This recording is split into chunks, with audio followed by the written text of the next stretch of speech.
They grow up so fast, don't they? Hello fellow theme park enthusiasts, welcome to this construction update for Hyperia, Thorpe Park's record-breaking, new for 2024 Mack Hyper coaster. Before we get started, if you like what you see in this video, please hit that like button as it will really help the channel. Also, please consider becoming the newest subscriber and hit that notification bell to make sure you don't miss any future updates. Now let's dive right into this update, shall we? One of the most exciting developments to share is the near completion of the massive support structure for the outer bank and diving twist turnaround. It's quite a sight to behold and is already making quite the impact on the skyline of the resort. Here is some footage I got of it being constructed.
The track leading into and out of it is already in place.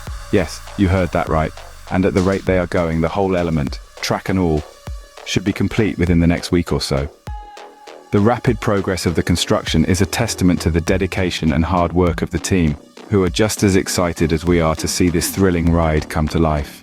And let's not forget the station building. Progress is well underway, and I for one can't wait to see the final result. The construction of Hyperia is shaping up quite nicely, wouldn't you agree? Let me know your thoughts in the comments below. Stay tuned for more updates as we continue to track the exciting journey of Hyperia's construction at Thorpe Park. It's shaping up to be an unforgettable ride experience.